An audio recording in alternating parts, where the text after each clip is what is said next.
All of you, welcome to this seminar on intellectual property rights in India with a special focus on media and entertainment industry. We have three speakers today. I would like to introduce Jamshed Mistry. I think a lot of people know in media and entertainment industry who's Jamshed. Jamshed is a counsel and he's also a founder of International Legal Alliance, where we have representation from almost 100 countries around the world, lawyers, and it is a great initiative. Jamshed, please welcome. We have Nakul Sharedalal. Nakul has been an IP expert for years now, practicing intellectual property rights for many years. He is a founder of his own firm called Ennis Legal. He has been a speaker at various conferences around the world on intellectual property rights issue. And Nakul is also heading the IP committee of SOCHM in state of Gujarat. I think a lot of people know Rafael as well. Rafael Pereira is again an IP expert, and he's the founder of the firm team. Rafael, do you want to tell them? A little difficult for me to pronounce it. Tinnuts. Tinnuts. He's and Rafael is also has been part of the Berkeley Global Law Society, and he's done some wonderful work. I'm sure this seminar will be a very interesting seminar with three speakers, stalwarts from the IP industry. So we should start with Nakul. Nakul will be presenting a short presentation. We have given each speaker around 10 to 15 minutes, and we'll take it from there. All the questions, I would like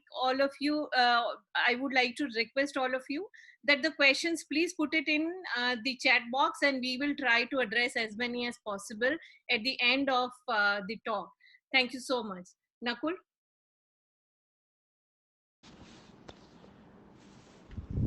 Hello everyone. I am going to present on intellectual property issues in the entertainment industry. I am going to talk about trademarks and copyrights mostly, but while concluding, I will talk about some artificial intelligence issues in musical works.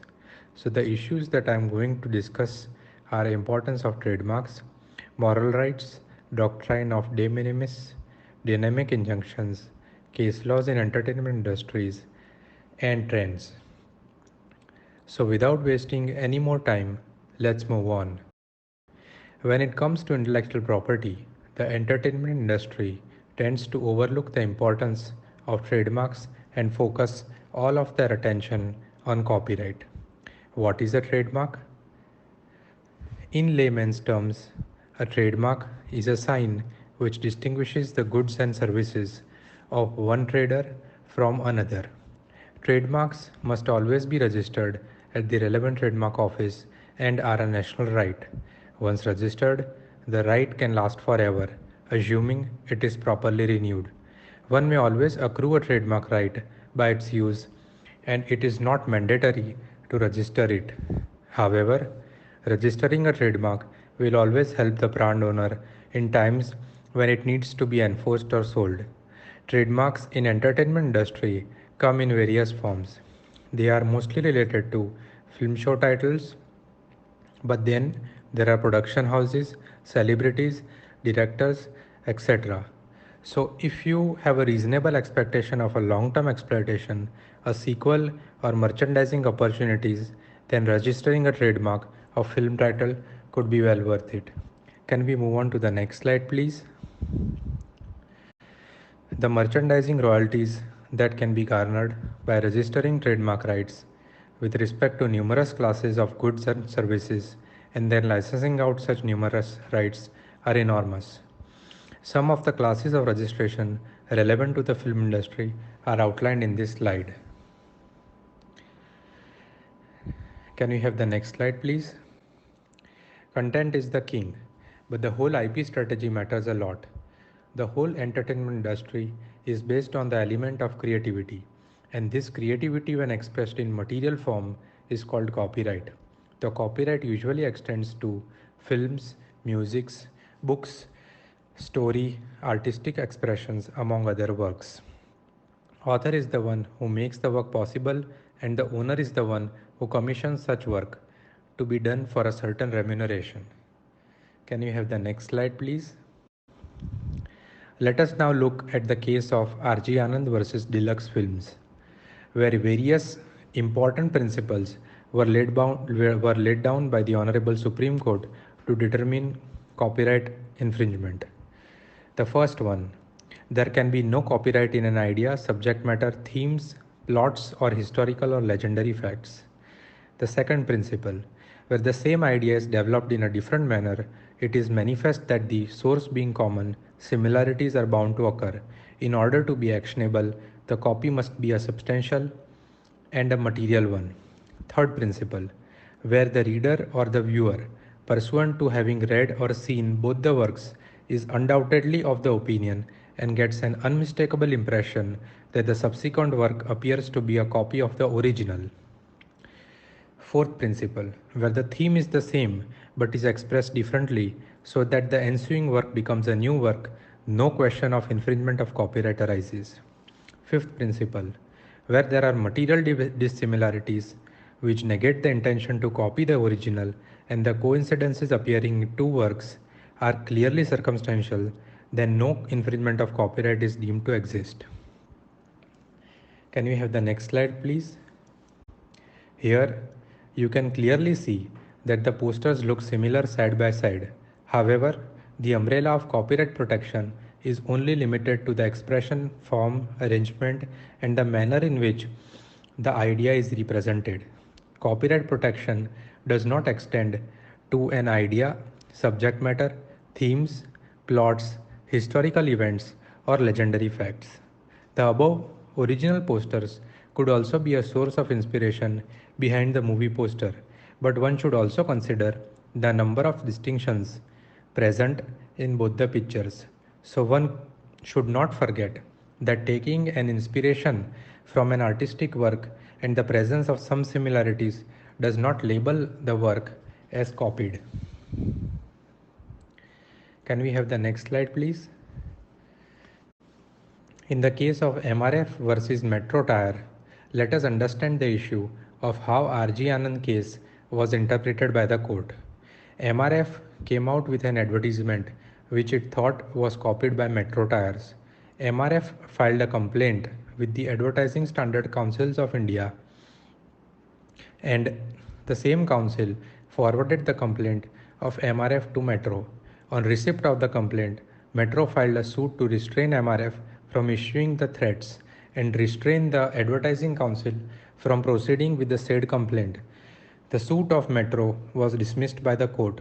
Metro contended that MRF's reliance on the judgment of the Supreme Court in R.G. Anand versus Deluxe Films is misconceived, as the said judgment is concerned with a script, which is literary work, and not with a cinematographic work, which is a film. The High Court, while discussing the issue, stated that the test laid down in R.G. Anand is a principle in itself, and therefore it has a general application and is not confined to a literary work only. Can we have the next slide, please? In both the movies, the entire plot of the movie revolves around a hostage in the phone booth having major conversations with a sniper. Also in both the films, the hostage is intervened by intruders during the conversation. Also, though the film Phone Booth revolves around an extramarital affair and Knockout around an issue of black money with a zest of extramarital affair, is this to be termed as a mere inspiration? In this case, the courts have laid down that it was a case of copyright infringement and awarded damages to 20th Century Fox. There is a long list of such movies: Phone Booth into Knockout, Hitch into Partner, Reservoir Dogs into Kaate, What Lies Beneath into Raz, 9 Months into Salam Namaste, Night and Day into Bang Bang, and many more. Can we have the next slide, please? A case was brought by Imami Limited against the producers of Dabang for using the trademark Zandubam without permission in a song Munni Badnaam Hui. Eventually, the case was settled out of the court where Imami Limited was allowed to use a portion of a song for a certain period of time to promote its product Zandu Balm. Can we have the next slide please?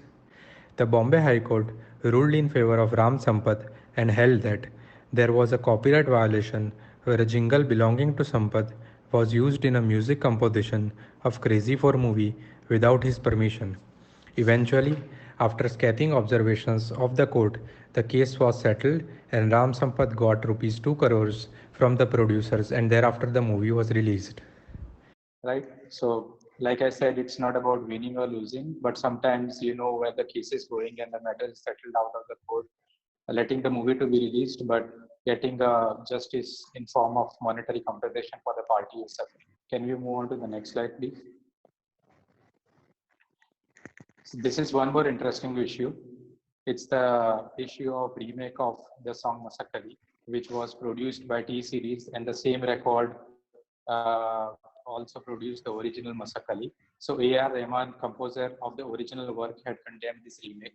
As per section 17 of the act, in case of musical work made under a contract of service with the producer would be the first owner of the copyright in the composition and not the composer. So even if composers own a copyright in the musical work, the producer, being the copyright owner of the work incorporating it, has the right to make derivative works in respect of the underlying musical work.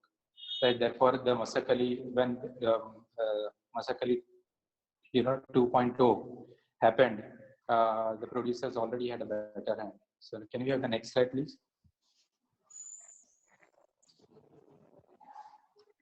So here, this is also one more interesting case. I like it very much.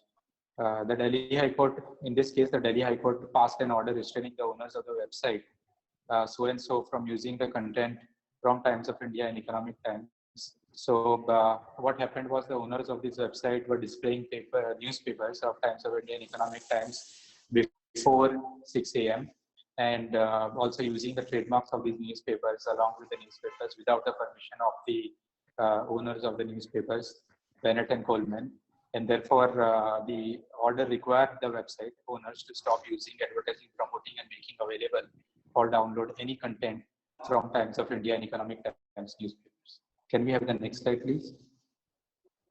In a suit filed by Patanjali Ayurved Limited, the Delhi High Court has directed Google, YouTube, and Facebook to take down a video which allegedly defamed Patanjali products on their platforms. Patanjali had sought a permanent injunction against the video, alleging that it contains several defamatory, disparaging, and threatening statements against Patanjali products. The court also observed that the video not only violated the law due to its explicit and derogatory language, but also violated the self-prescribed guidelines of these platforms.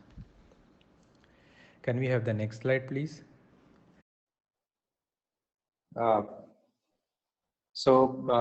Moving on from the infringement issues, I'll discuss one more interesting concept, which is moral rights. So what are moral rights? Moral rights is a protection which is provided to secure the author's own integrity embedded in the work by the virtue of its creation. These rights are majorly concerned with authors' associated honor and reputation.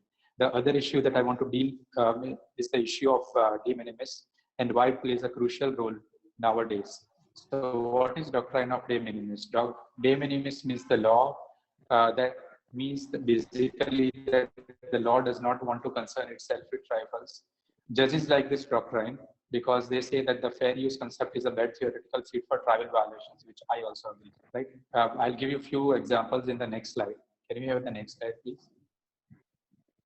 So given the de minimis has been held to be a valid defense of copyright infringement claim, there are several factors that we have to analyze while determining the doctrine. The first one is the size and type of harm. The second is the cost of adjudication. The third is the purpose of the violated legal obligation. Fourth is the effect on the legal rights of third parties. And fifth is the intent of the wrongdoer. Let's analyze this in the scenario of Amarnath Sehgal versus the government. It involved, this case involved certain murals which were developed by Sehgal on a commission by the government of India.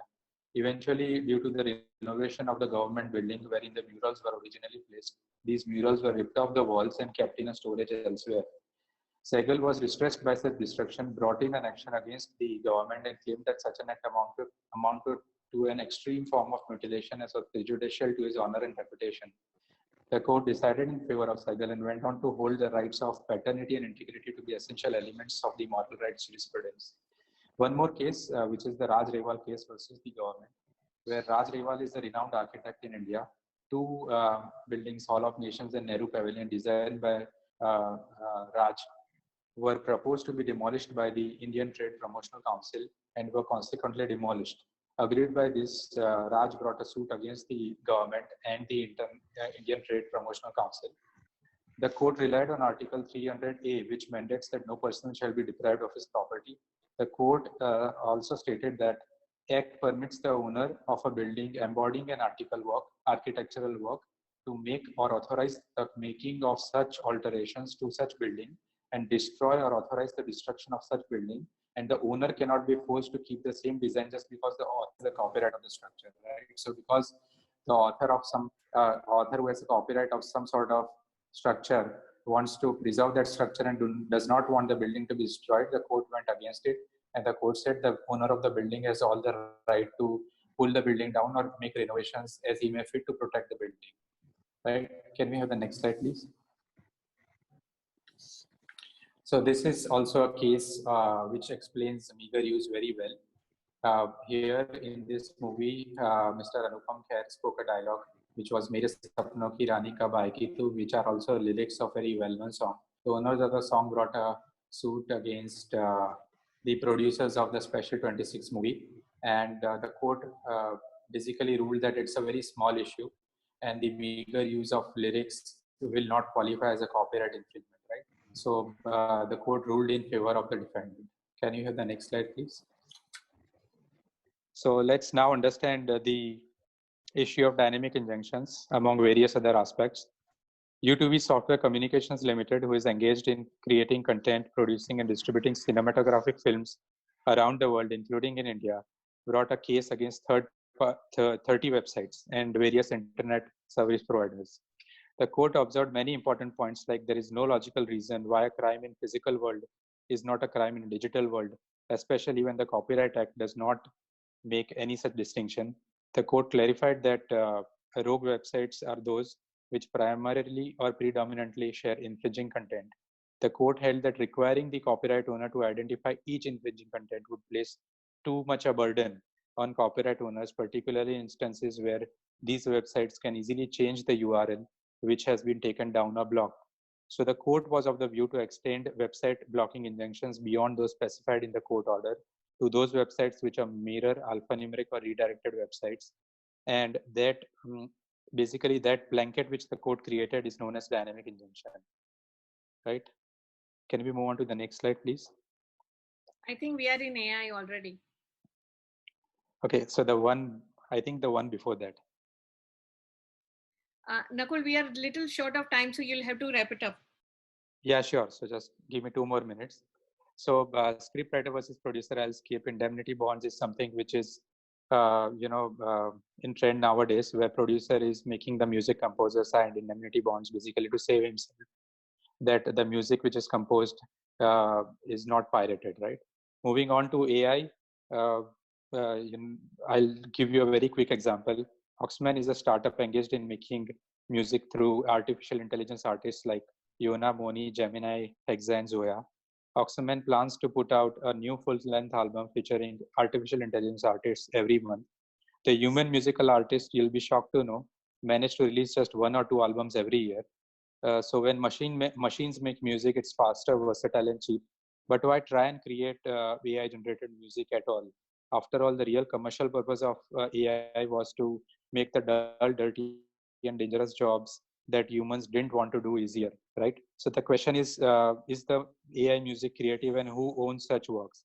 Legally speaking, a machine that learns its knowledge of the world from data sets rather than original inspirations is not considered creative. A human artist who has deep knowledge of his or her field and references it in their work in new ways is considered creative. So any ownership derived out of artificial intelligence-led musical work will obviously rest with the company. So I'll sum it up. there is a shortage of time, but I'll sum up my presentation. Thank you very much for patient hearing. So I will now let Rafael do his presentation. And for all the participants who have joined a little later, we will be sending you a copy of the recording of this Globinar. So whatever you missed before, you will be able to see it in the recording. Rafael? Thanks, Julie. Thank you for having me, and it's a pleasure being here. Julie, if you could, in the meantime, while I just give a short introduction, if you could allow me to share screen, I'll be able to share my presentation. Thanks, Nakul, for that. I think it's great that you gave everyone a sense of copyright and trademark, and I completely agree with you. Trademark is kind of ignored to a certain extent, or has been ignored on a sleeping giant in terms of law, especially in media and entertainment, for the past 2 decades now at least. And now it's coming to the prime, and especially when things are going digital and going online, there is a lot more talk, and there is a lot more due attention paid towards trademark. And especially when it comes to the event industry, and I know for all my friends and colleagues joining here today, trademark is something that we are paying a lot more attention to, and the reason we're doing that, or the reason we started doing that, I think, is when you look back and you look at when promoters of events started using the phrase IP to describe an event. That's when they started taking intellectual property in just, let's say, the events and entertainment sphere a lot more seriously. And when you look at IP when you look at these IPs, so-called IPs, I hate the term because I believe as promoters of events, we're not doing enough to call them intellectual properties, or we're not doing enough to protect them and call them properties. But that's my personal bone to pick. But when we talk about events on ground, those I'd like to call them aggregated experiences. And those aggregated experiences, while they were on ground, lived in an ecosystem of a lot of blanket licenses. And I'm going to be talking about what's happened to those blanket licenses. But also, firstly, when you've taken all these events online and digital, as event organizers, or as from an aggregator, you've gone to owning assets. And these assets are defined only by the only difference is now these assets are fixed in time, and the experience is fixed and can be perceived with the same set of parameters every single time. And what I mean by that is the audio and the video is synced, which creates a few complications, as I'll explain later on. But now I think everyone's waking up, and I see 50 plus participants on this call. Also, it creates a whole bunch of issues that we didn't have in a physical environment that we do have in a digital environment. So that being said, I'll start with by talking about the relevant laws, or the relevant areas which I believe should be covered to begin with. It's a lot more, but copyright and trademark. Nakul covered copyright, trademark, and I guess illustrated some of the landmark judgments in the court, of which kind of gives you an outline for enforcement, gives you an outline for how courts perceive originality, infringement, and to what level you can go and enforce your rights. So I believe that what I will be speaking about is copyright, trademark, a bit of designs, but not too much on that. So beginning with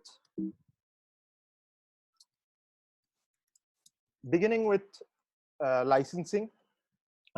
what's really changed is we've gone from an environment, and this pertains to music, we've gone from an environment in which there were blanket licenses that protected event organizers or artists or anyone performing other people's content. We've gone from an environment that had a blanket license that covered us. What that means is essentially you would take a license from one copyright society or two copyright societies. Now, of course, there are multiple copyright societies and owners, and you would take a license from them to use their content in an event scenario. What happens is when we've gone digital is, number one, at least in India, the masters of the sound recording side, the agency or the society issuing the license for use and public performance is no longer issuing that license. So PPL, as we know, does not have a mandate. A few others like Novex, I believe, also does not have a mandate. Even the regional labels, RMPL, and those bodies don't have the mandate for digital.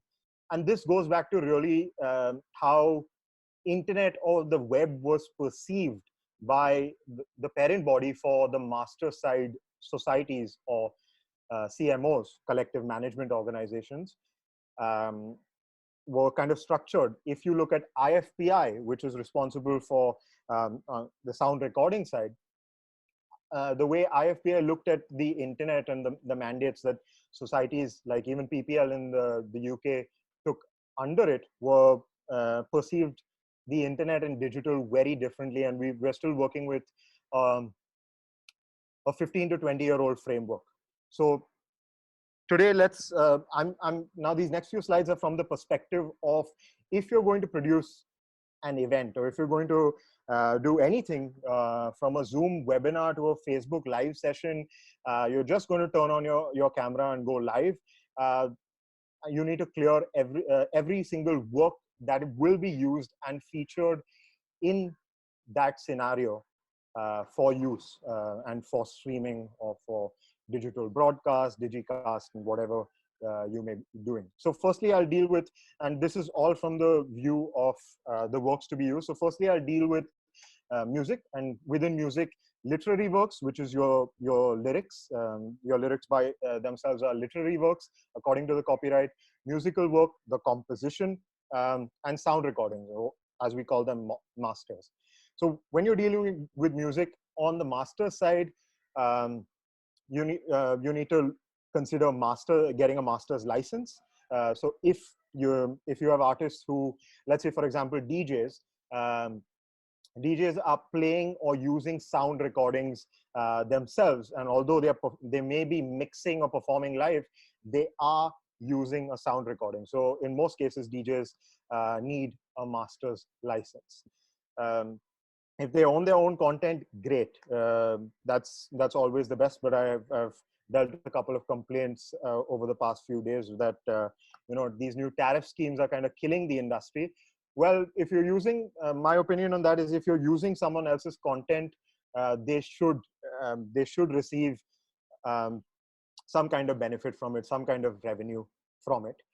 And further to the argument of my use is not commercial, well, I'm yet to come across a judgment which conclusively states what commercial means.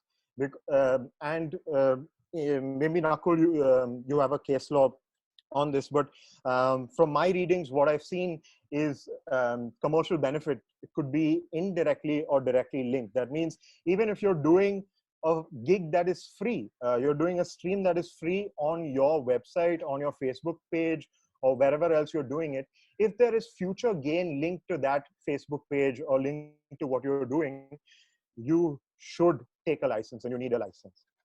Okay, so on the other side of masters, of course, you need public performance license, the possible broadcast and digicast license, depending on the territory or in the society, and the essentially the copyright owner on and number one, this depends on whether it is recorded, whether it's live. the platform you're going to be using this, airing this on, and whether it will be available for viewing post the event going live. So that's why I've included all these licenses so that you can go in, at least start asking the right questions and get the relevant licenses. On the publishing side, number one, what's important is the sync license. I think the most common misconception, I'm spending a lot of time on music because I think music is what everyone's confused about right now. And we're on the publishing side, you need to understand that the most common misconception is that sync licenses is only on the master side or only on the publishing side. But when you look at a song and you break it up into its two parts, the underlying work and the sound recording, you need to understand that when you're going to be syncing a master, you also require a license, a sync license on the publishing side. So therefore you need to obtain clearance on both the master side as well as the publishing side to be able to use it in an event. And when is that relevant? Of course, when it is a live performance, and when I say live performance, I mean artists performing the song on the basis of the lyrics and the composition live. When there is -1s create complications, so I won't really get into those details, but I'm happy to take questions later. But when you are performing live, there's not necessarily a need for a sync license, although there are many copyright holders who would argue otherwise, and I will argue that for the rest of the week with them.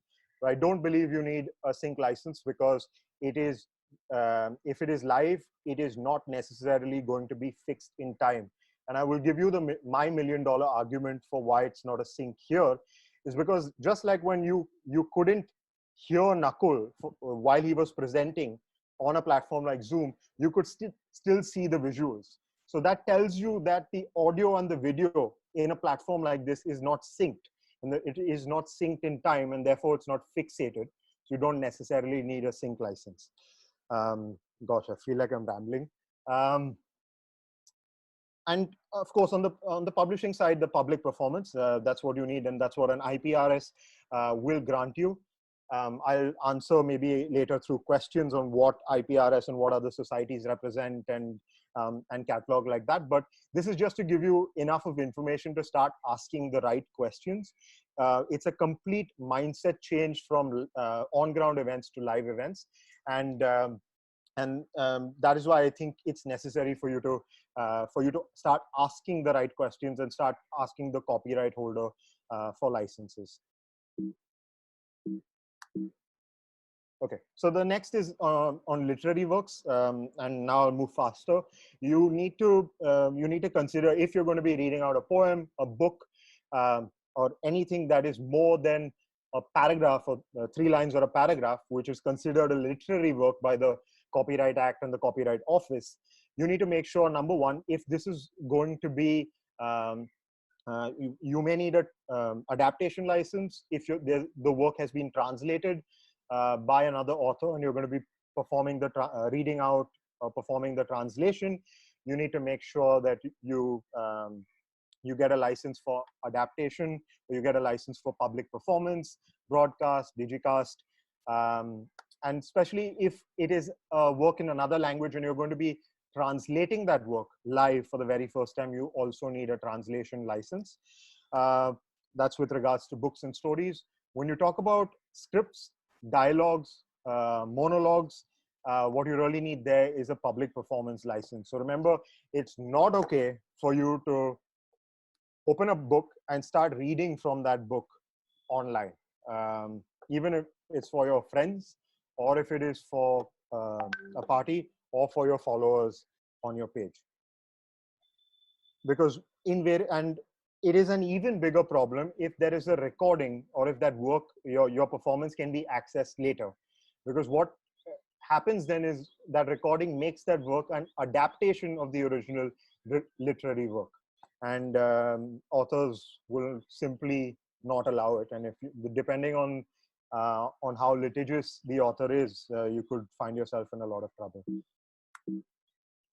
Moving on to dramatic works. Now, by dramatic works, usually we mean theatrical works. Of course, when they're reduced to script, the script by itself has copyright, but the actual movements that you see on stage are protected by copyright. They're hard. The Copyright Office in India does not register these works in the way a script or a musical work or a sound recording or a cinematograph film is registered. Therefore, you need to, creators of this work are a lot more careful with how they protect this work. And for me, this is a keen area of interest because it involves dancers, choreographers, it involves comedians, it involves theater artists, because the performance that they're creating is so drawing a comparison with event organizers or promoters, that performance is not fixed in time. So it is, every performance is different. And that performance on stage has a very different degree or a lesser degree of protection when you compare it to a film or a video. So firstly, when it's a dance, there are choreographers who claim that certain moves or certain steps, when they are choreographed in quick succession, they claim that they own those moves or that choreography, that selection and arrangement of hand and leg and movement gestures. They do claim it. So you would need to get a license for those movements, and if you like to use someone else's choreography. There aren't too many cases in India on this basis, but in the theater scene, I'd like to remind everyone here of a production called Manganiyar Seduction, and the courts in India have held, and this has gone to, I believe, the highest court, that the movements on stage for a production like Manganiyar Seduction are protected, and there is copyright. They're copyright eligible, of course, but they also copyright vest in the movements on stage. So Manganiyar Seduction and the producers, the creators, were able to enforce against people who were creating knockoff productions on this very basis.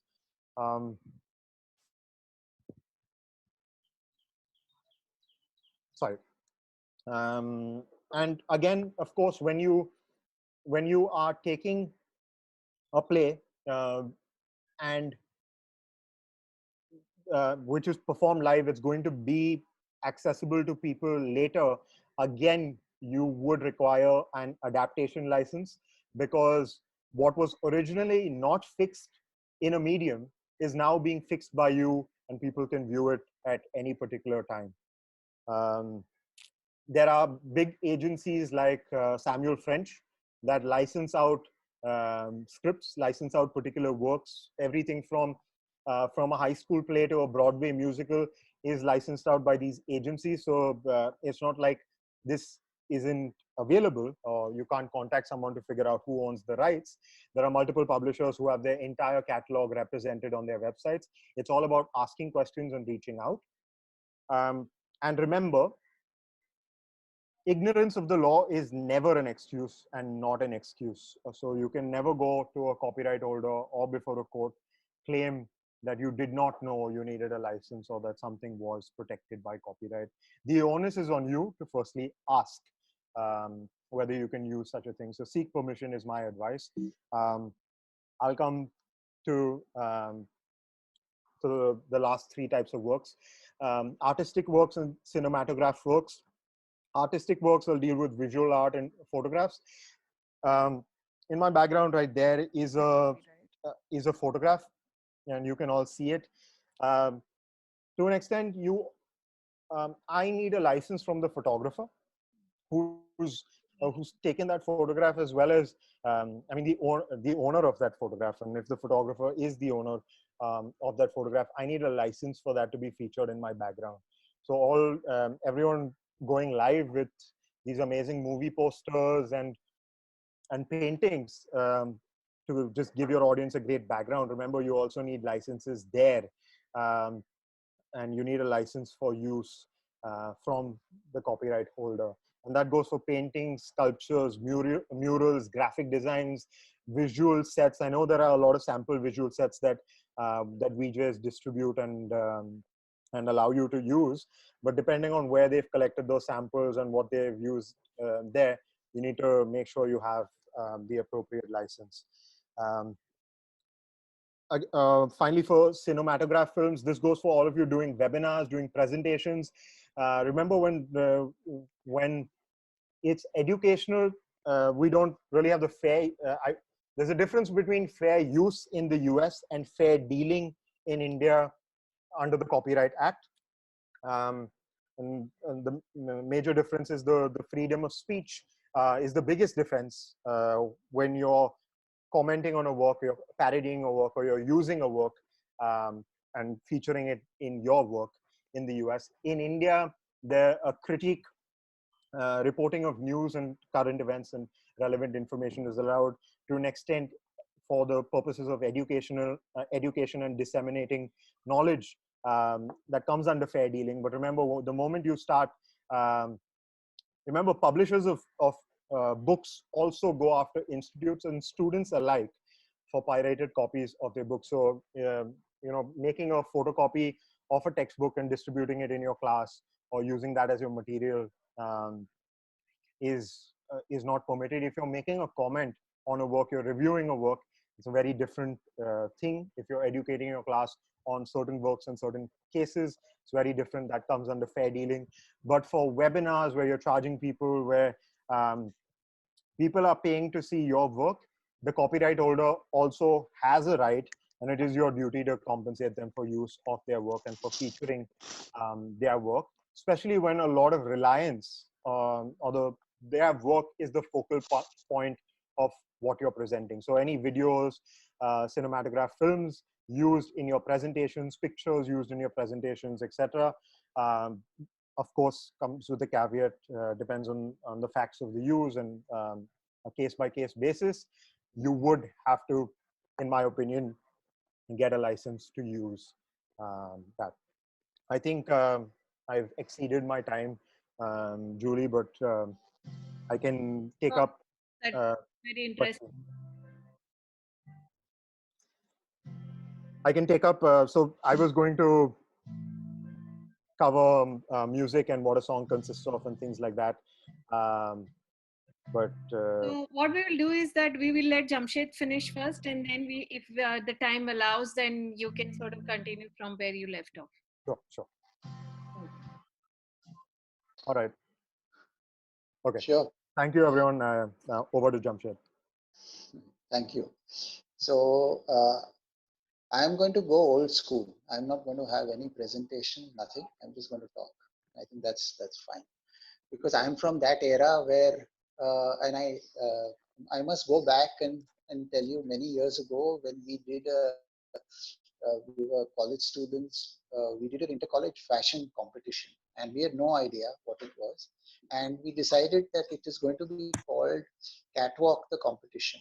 Now, least knowing that there was a very famous shoe shop called Catwalk Shoes, and we called it Catwalk the Competition, and we had, then I must say, a very successful iteration.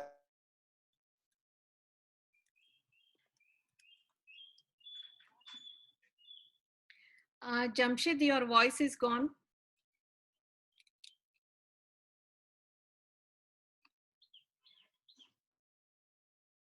Jamshed, I think his internet connection is not very good, so he should resume in another couple of minutes. The people who's joined later on, if you have any questions, please. From a perspective of someone who doesn't really, it's not that you are a producer of a movie. You are an artist, a screenwriter, or screenplay writer. Your only worth is your copyright. So that is usually translated into your business terms through a contract. And most people, unfortunately, today, their sense, with the entering into, the fashion industry. You may be extremely talented, so you're picked up at college level. Then what happens? So your entry into the world of business starts with something known as the contract under the Indian Contract Act, and under that, the copyright clause, the IP clause, is of great importance. And I think even as lawyers, lot of importance should be given, if it is not, to that the drafting of that particular clause, because say for example, if you're an actor or a model and you are in front of a camera, what is it that is being copyrighted? Is it your own image, or is it something that you are the product that you are actually promoting? So what you have to sign off is a release, and it's a release form saying that yes, I was at this particular stage acting as XYZ, and now I am handing over. Those rights don't belong to me. And therefore, in the old days, they used to make you sign what is known as a release form. Now, of course, it is part of the Contract Act. Now, let's come to some interesting, cases on this particular issue. One was the famous case of Jyoti Kapoor and Kunal Kohli. And that was interesting, because what happened in that case was Jyoti Kapoor's manager actually went to Kunal Kohli's office, and they were discussing a particular script. And she is a screenwriter, a script writer, and they, I'm sorry, they actually went through a particular script that she gave. Now, the facts or what her lawyers put across was that we handed over that bound copy of the script, which was, according to them, registered under an organization at that time called the Film Writers Association. Now it's called the Screenwriters Association, and that this was handed over to you. Now, they say their argument was that the director or the producer, Kunal Kohli, he took that and he engaged another writer in as far as and used and said that this particular synopsis or screenplay was actually done by him. Now, I interestingly represented that particular writer in court, and our argument was that, listen, we were brought in for what is known as a work for hire, and we did not know that this actually belonged to somebody else. So in no way are we responsible for what has happened. And very interestingly, this learned single judge held against Kunal Kohli. It went to a division bench, that is two judges. They they reversed the order.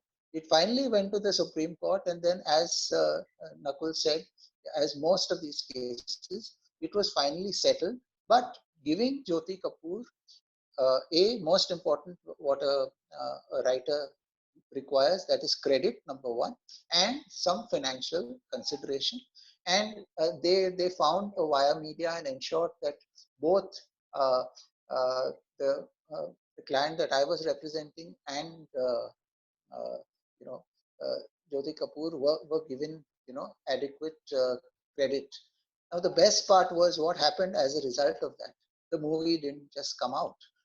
so as a result of that, it never got released. So sometimes copyright cases can lead to very interesting issues. I mean, from infringement, number one, plus and yes, what one must always remember is that the Bombay High Court, Delhi High Court, and other very active courts which deal with copyrights always say that now you cannot come to court last minute, because a lot of people used to do that and try and stall the film and then get certain amounts out of them. So that was interesting. I'll talk about another interesting case, which was we had like Film Independent, what is known as the Indian Independent Filmmakers Worldwide. Now, they were a body of filmmakers. It was an NGO, and they started what is known as the Indian Masterclass, where they got people and film producers and filmmakers of great note to come together. And it was very interesting when they went out into the market to actually secure a channel to say that when you can we are coming out with this series, will you please support us and put it on your channel. The channel, I think, yes, it was Fox History that agreed to take it up. Now, and when the discussion between the secretary, I mean, she called me up and she said, I think she was in touch with the legal of Fox, and they were having a chat. She said that what the usual discussion about copyright, should it be 60-40, 70-30, 80-20, belonging to the producer and IIFW. I turned around and I said, see, listen, this particular program is for the purposes of education, and therefore it should come under the exception rule, that is 52, for where you can use, and therefore the entire copyright should belong to the IIFW. And I think one of the rare occasions where a channel like Fox actually agreed to it, and the entire copyright belonged to the NGO, and although it was shown on Fox television. Now, in the second year when this particular masterclass was being done, we found, and we're talking about infringement. Some, you have a very important sort of entertainment entertainment sector exhibition that happens every year in Mumbai, and they were recording that during one of the sessions, like how while we are speaking, suppose a recording is happening, and somebody found out that in 2 days' time, the entire recording of that particular segment with a very well-known filmmaker was put out. So they tried to trace, they tried to find, and they found that the URL, okay, belonged to some company in Queensland, Australia. So we filed a suit, and this is another very interesting aspect of copyright law, where you can file a suit against an unknown person, and you can go ex parte. These are called John Doe orders, where you can go against an unknown person saying that they have infringed this copyright. And we made both Google and YouTube and all of them parties. Initially, it was, the judge took a little time to understand, but once he got it, it is very, very interesting. And finally, the infringement, the infringing copy was stopped, and things like that. But it's again, you have to understand that such fly-by-night people who infringe, send it off, and then they use URLs from overseas. It's very, very difficult to actually catch them, although there are remedies both in civil and in criminal law for things like that. Luckily and fortunately, we were able to get it stopped on time, but this is again, in the digital age, can be a real huge problem. And as a result, whoever is there on the film or on today the OTT platforms or anybody else, they can really suffer major financial and other losses. The other interesting aspect is yes, is the domain name disputes. And this is something that I would also like to touch upon, where there was a situation where somebody owned a particular domain name, and when in fact it was for the Blue Cross and the Blue Crescent hospitals, which are very famous. And their Chicago office actually got in touch saying that this particular person had gone ahead and was utilizing, because every time a payment was made, it was going into an escrow account to that gentleman instead of Blue Cross and Blue Crescent Hospital, as a result of which they were losing billions of dollars. Now, what, and they just did not know. They went to the World Intellectual Property Organization, the WIPO, which is based in Switzerland. They tried to file challenges over there. He turned around and he said, I don't recognize WIPO, things like that. And he says, you can't touch me.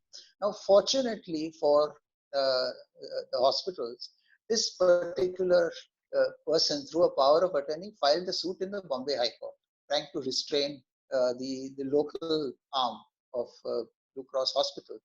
And we were able to ensure, and we were very fortunate, we got a very good judge at that point of time.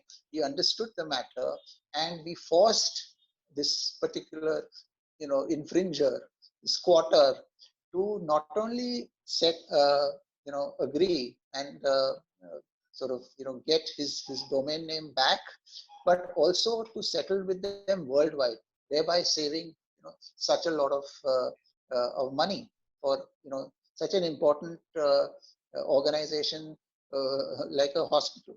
So these are things that we have to be, and especially in these days, today's day and age, where domain names are very, very easy and to access, that you have to be careful about. The other couple of aspects that I'd like to also touch upon are, you see, in several countries, and India is a signatory to several of them, you have what are known as co-production treaties. And in that, where, for example, if you have a co-production treaty between two countries, the issue of copyright also becomes extremely important, because what happens is the film under these treaties, because under the United Nations, they encourage under the cultural wing that countries should have sort of exchanges among each other. And the reason why IP becomes very important is because the film that is made is then can be shown not only at film festivals but other places, and the IP belongs to both, say India and France, or India and the UK. And that is a very interesting sort of collaborative way of IP being shared by the production companies, say, in two different countries. And that's very, very unique. One other aspect that too I'll just quickly touch upon is the issue of payment of royalties. You see, in India, unfortunately, and I say this again, that unfortunately we are not, the entertainment industry is not recognized as an industry, and therefore, under the Copyrights Act, any actor outside of India would be entitled to what is known as royalties. We've had some amazing examples of actors coming from Hollywood, working in India. Some of them are here. Some of them are very good friends. And I always ask them, how do you manage to survive? And they said, we survive on royalties that we get paid for movies. And then you check their IMDb profiles and say, how many movies has he done? He's probably done 2.5 movies in which he's been, say a 37th extra. And on that money that comes in, and that acts as a sort of a pension, provident fund, whatever you may call it, then, and on that money that they make, and in that, they're able to, an actor is able to survive. So this is, where we are at. Unfortunately, this particular issue, as far as India is concerned, is still pending in court, and I really hope that it gets, because, and then we've seen, terrible cases of, and especially now with the COVID, etc., actors and individuals have really suffered. And if the royalties were being paid to them, it would be wonderful. I'm sure Rafael would have a lot to say, even from the music front, where we are looking into. I'm going to touch upon just two other small aspects. One is the on the issue of copyright, a little change this time, and that is art. You see, art is also very important, and I think we've the use of art, both in in film, the understanding of copyrights in both an artistic work, as well as whether it's a gallery owner or whether it's a buyer, etc. Some people think that just because you are able to pay for a work of art and take it home, you can do whatever you want with it. The answer is no. It is a limited copyright, and these are things that also with friends in the art world, we are really trying to educate people so that they understand these extremely important aspects. Okay, I think I'll pause here because we've really gone way beyond that.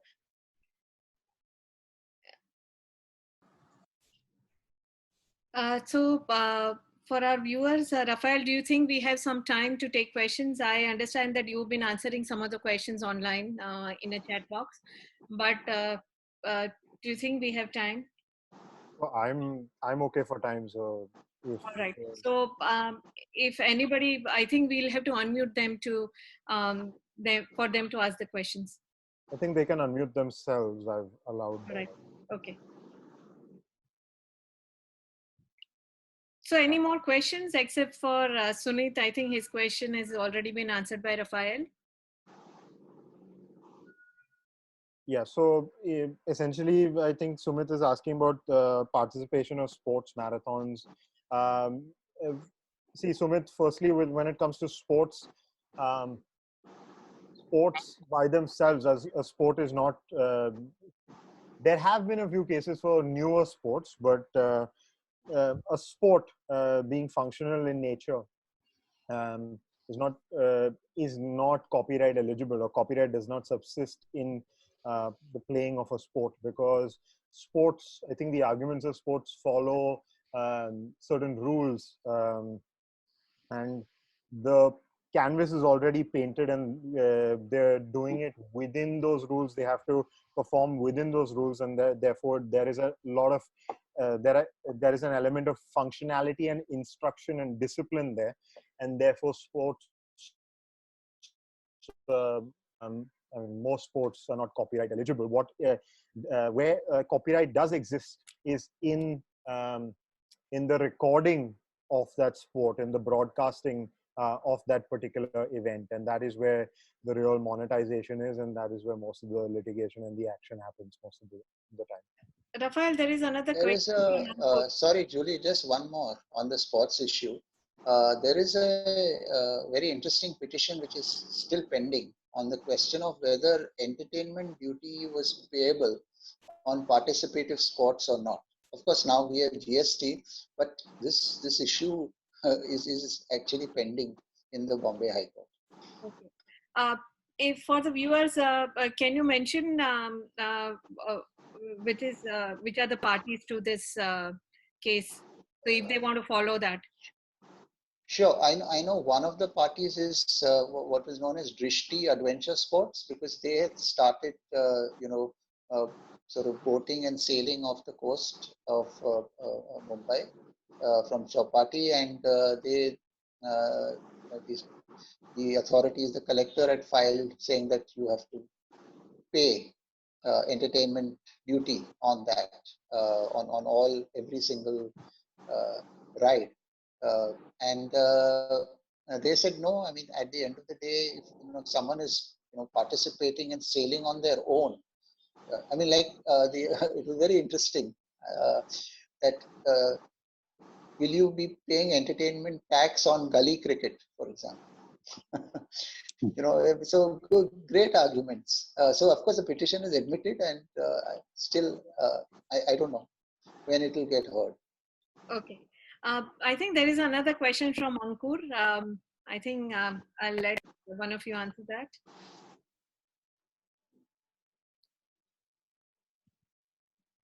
Do you want to take that, Nakul, or should I take it? No, you can take it. Nakul will add eventually. Okay. Ankur's question is, what about streaming a live event for which one has taken all copyright permissions from PPL and IPRS? Does that hold good, or one needs to take that separately? So, Ankur, firstly, I mean, if you're talking about an online stream or virtual event in India, PPL does not have the mandate to license for the master side. So on the master side, you need to go to the labels or the copyright owners on an individual basis. And as much as I hate to say it, there is no system right now in place where you can clear an entire set. So let's say you have 150 songs, and that is split between 50 labels. You need to approach those 50 labels and get a license from them.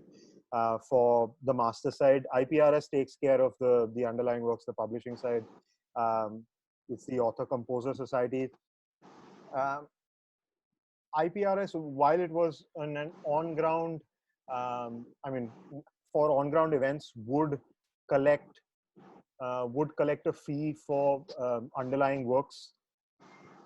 And I can go out on a limb here and say it. My limb will probably get cut off, but I can go out on a limb and say it. I mean, there was no real way for them to know how much of the content that you used was actually owned or not owned, but represented by them.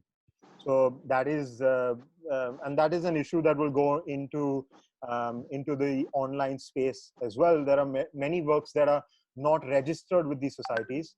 I think the only caveat there, or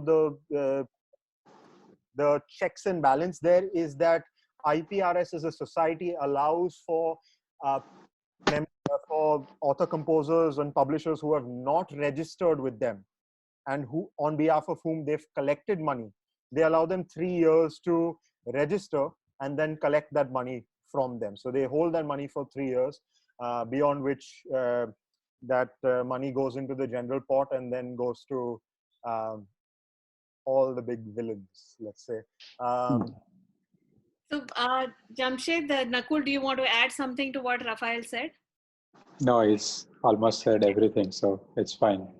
There is a comment here which says somebody wants Rafael to complete the presentation. Even I want him to complete the presentation because it was very interesting. So sure. Can we do that? I think, Rafael, I think we will let us complete your presentation. Everybody is very interested. So. Oh, okay. I'm a bit overwhelmed.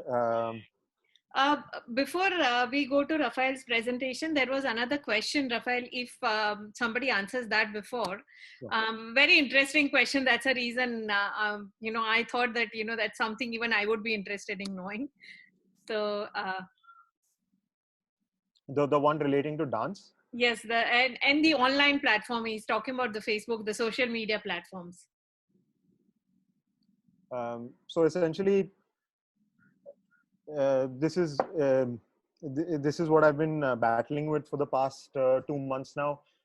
Dance was perceived to be an easier art form to take on live, and I say perceived because it is not, because you're dancing invariably to music, and then you have that's why I looked at it from each art form or discipline. And when you're doing that, if you're going to be using music, you need the same amount of clearances or licenses as you would need for just a performance of that music itself. So for dance performances or competitions online, you're most of the time using recorded music, in which case you need a master's license for public performance that end, and just a PPL license will not suffice there, because you are playing the recording and it is being publicly performed. So not only will you have to take IPRS, you would also have to reach out to the labels and get those songs cleared. One workaround for this is I've seen a lot of dancers, like especially Kalbelia dancers and the workshops that they're doing. They do the Kalbelia workshops within a Zoom room, and there are live folk artists providing the music to which they're dancing. I've seen other Kathak and other dance forms where there is the tal given by musicians, or the musicians are the accompanists there, and they are performing works, either folk works or works that are in public domain. That is, they have passed the threshold of life of the author plus 60 years, as Nakul mentioned in his presentation. Because when you talk about the underlying work side, that is the literary works and musical works, the lifetime or the term of copyright is life of the author plus 60 years. So if you think you can use something from the 19th century, more in all honesty, you can't. That's my answer to that question. So Rafael, I think we will let you finish your presentation and then we can take some more questions if there are any. Sure.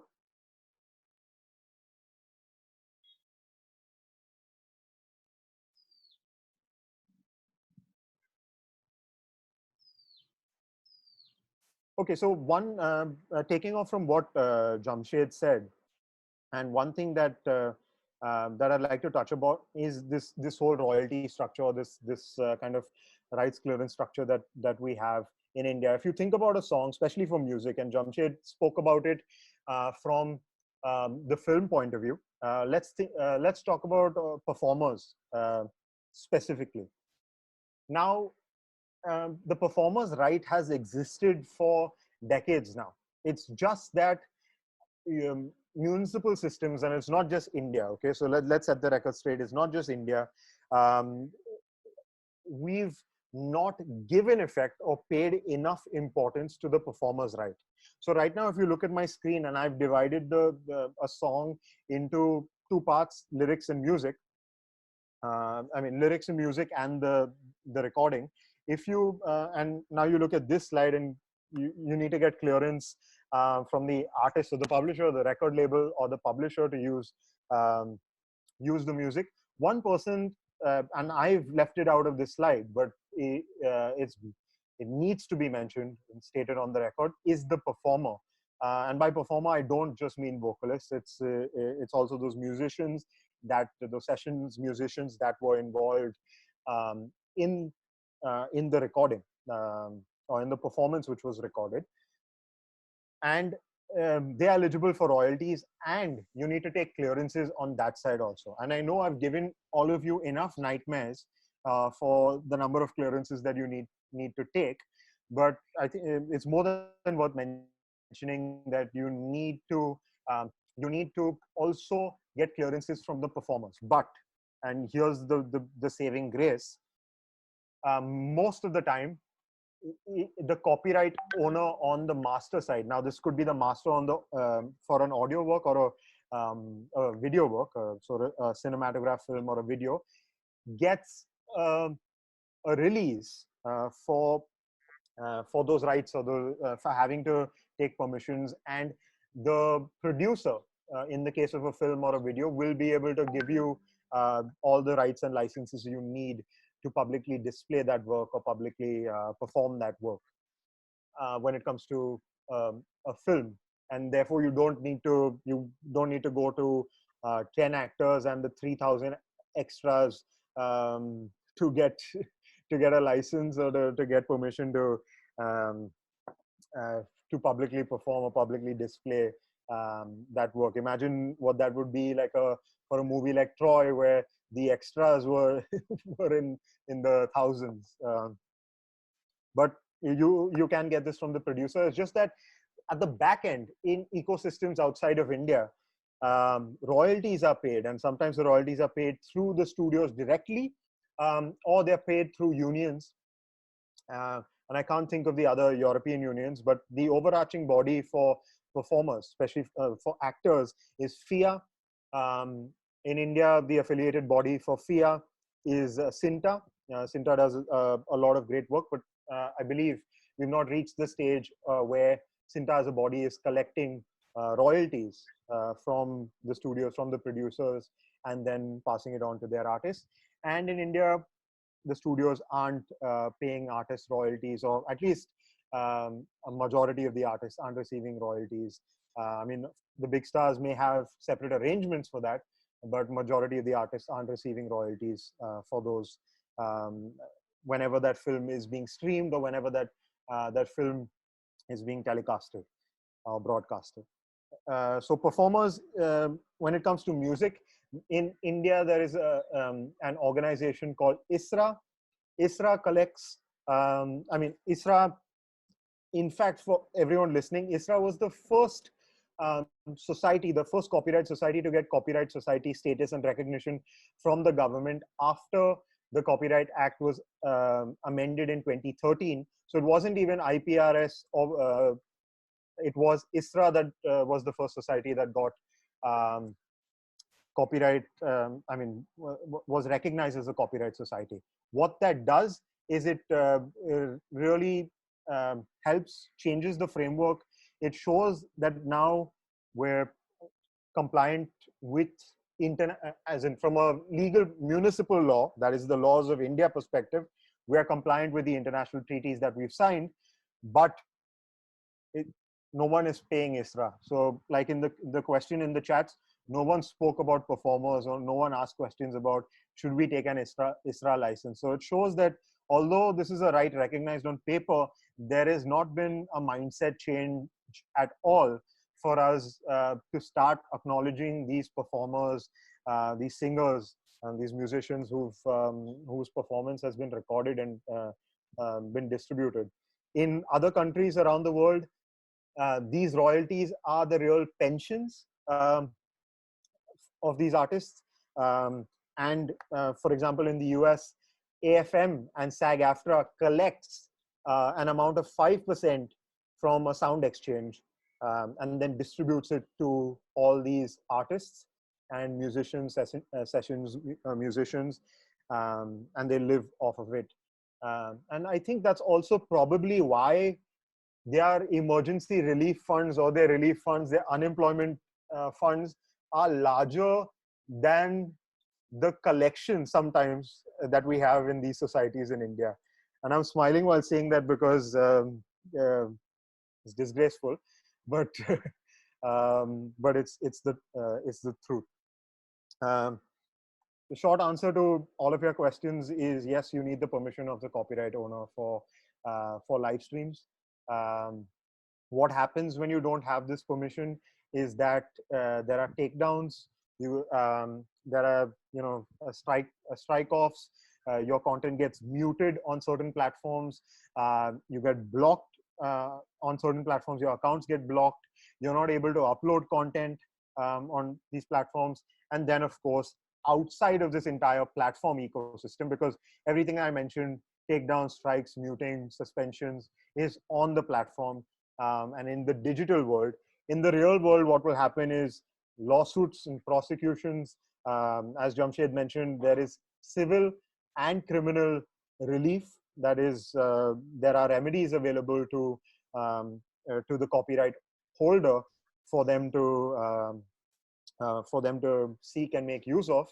And remember that going back to the old days, or when Jamshed referenced the old school days, people would file complaints on a Friday to make sure you stayed in the slammer till Monday. So remember that it's not to be taken as lightly as you think.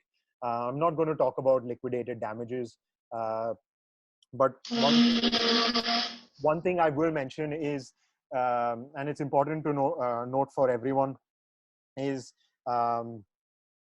I'll leave this slide on. I won't reference it, but at least on the music side, you'll see just a list of licenses once again, because I see a lot of questions in the chat and on my WhatsApp also popping up. When you talk about platforms like Facebook, Instagram, TikTok, and the likes, you have to understand that these platforms are registered in one country that's outside of India. They are the companies behind them are registered in another territory. Most of them choose Ireland. I'll get into that in a separate Globinar. But they're registered in the US, majority of these platforms, due to a law called the DMCA, or the Digital Millennium Copyright Act. It kind of, that's an act that creates a safe harbor for these platforms. So a lot of you joining here today are from organizations that are DSPs or platforms. You need to understand that the US platforms have very different protections under the DMCA than Indian platforms have under the IT Act. And the difference is the safe harbor under the DMCA is that big, and the safe harbor under the IT Act is this small for a DSP. And the process of so in this slide, when I talk about takedown, strikes, muting, suspensions, this is a process that was created under the DMCA, and it was done to combat and make sure that intermediaries or platforms don't have liability for user-generated infringing content.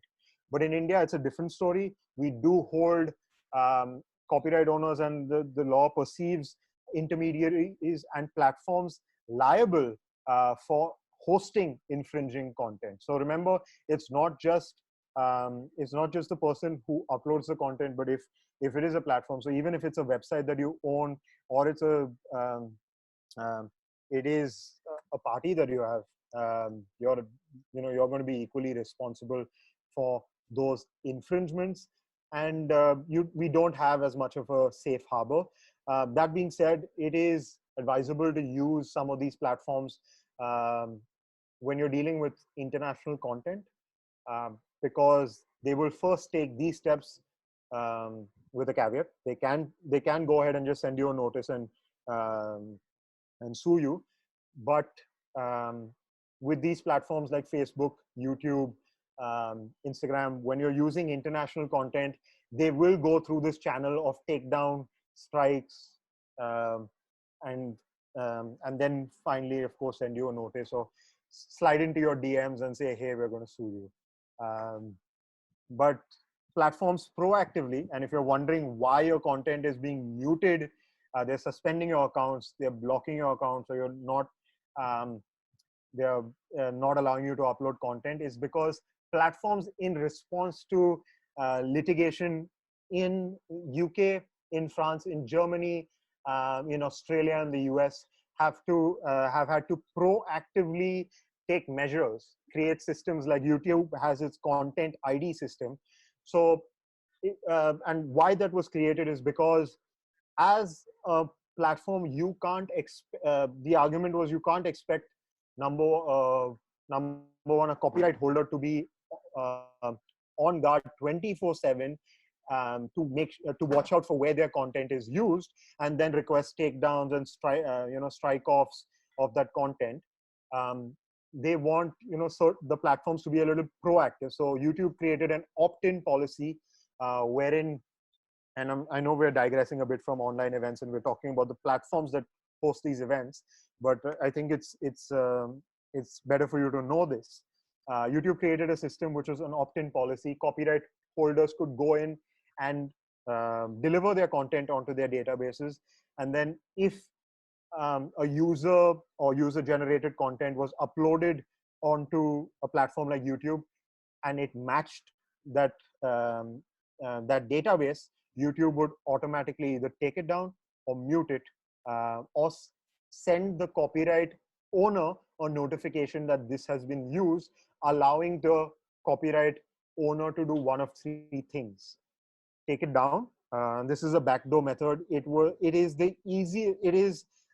the reason, and I believe it is the reason why most of, I'll say, my generation, because I can say that my generation doesn't know what a sync license is because of YouTube and this backdoor kind of database and backdoor deals.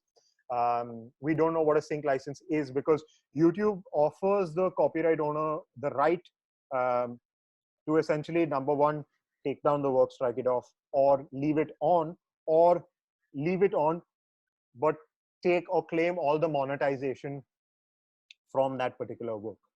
So this is, I mean, this is kind of replaced. So that's why if you're wondering why there are some videos that stay up which have used popular content, but your video is getting taken down, it's because those videos, let's take for example a Led Zeppelin video or a Guns N' Roses song that's being put against a random image or a random video. It stays up because sometimes those songs are performing better than the label release song or the label release video itself. So rather than taking it down, what a copyright owner will do is just take all the monetization from both the one that they uploaded as well as the one that's infringing their rights, and they'll leave it up there. But at the back of it, 13-year-old YouTuber does not realize that they've infringed someone's rights, and then does not realize when this backdoor deal happens with the original copyright owner, they don't realize that, I mean, they of course realize when they're not receiving the money for those 2 million views, but they don't know what the licenses and rights involved are. And Facebook is creating its own content IDs. I mean, has created a huge content ID system at the back of it that recognizes its content. Twitch is implementing the same right now. And the other platforms, to answer certain questions before they're asked, other platforms like, for example, Mixcloud. Mixcloud has essentially taken a blanket license that allows DJs to perform sound recordings on that platform, and they've kind of prepaid labels and publishers for performances that are happening for the masters that those DJs are using on their platform. With that, my bhashan, my speech is over. And no, I just want to add two things. I think one thing that as a result of what you just mentioned, we unfortunately, all these issues of copyright, are being taken to court. I mean, we don't have like you have the WIPO.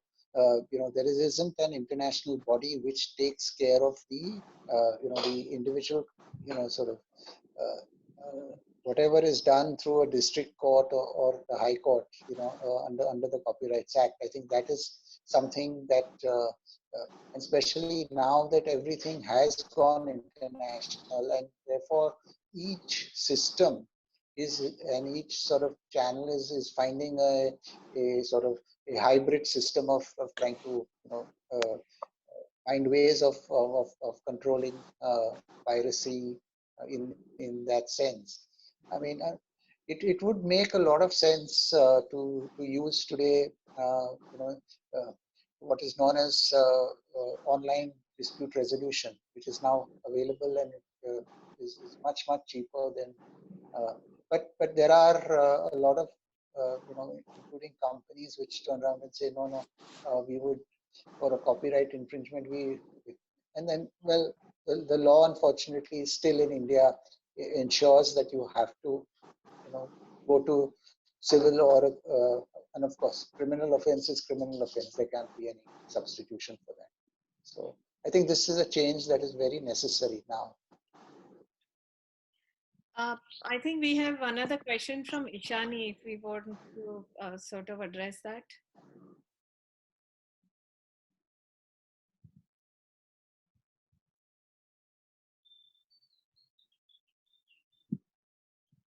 Tribute events of songs of Lata, Rafi, Kishore Kumar.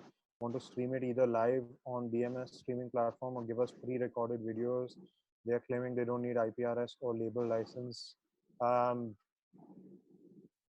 I would really have to look at the song and tell you that. But my blanket answer is yes, you need an IPRS license. Their covers doesn't matter. They may or may not be written by the artists themselves. I've seen most of these songs written by different writers and composers. So you would have to get an IPRS license for those events. regardless of what platform they are on. Let's be clear about that. You just need to make sure. And I know a lot of you have the argument that it doesn't make sense. It's not financially viable. But that's feedback that you need to give. It is not an excuse for not taking a license, right? So you should write back and say the tariff is too high, but it's not an excuse. Even if it is a free show or a charity show, which I'm sure all of us on this call, Jamshed, Nakul, you must have received thousands of queries in the past few months for charity fundraiser shows.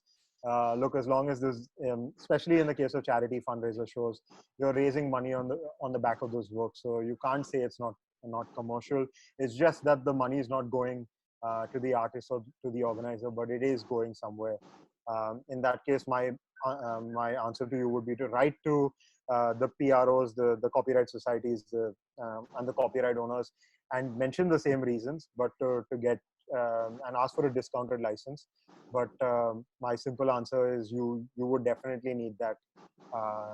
Now that I'm looking at those names, I can say with my eyes closed that you need. Yeah, this was the same. Sorry, Nakul. Yeah, go ahead. No, that's okay. I was just. No, I was just giving the example. I mean, you're absolutely right. Of course, you would require IPRS, and this is, earlier they used to the same for entertainment tax. They would say, oh, the shows for charity, we are not charging anything. So they came out with a concept saying that your dinner plate is tantamount to a ticket. I mean, there's a judgments like that. So I think the authorities will find ways out to sort of, and then they said sponsorship is also included. So I think yes, but because and I'm a firm believer that yes, some form of licensing is absolutely essential. So yeah, to answer it, yes, you would require a license. So I think that concludes most of the questions which have been asked to us, and I am really thankful to Jamshed, Rafael, and Nakul, all the three of the speakers, for these wonderful presentations and answering our questions. We are thankful to you on behalf of International Legal Alliance as well as Laws Development and Research Foundation. Thank you so much. Thank you. Thank you, Julie. Thank you for having us. Thanks, Jamshed. Thanks, Nakul. Thank you. Thanks, Rafael. Thanks, Jamshed. Thanks, Julie, man. Thank you all for joining. Thank you.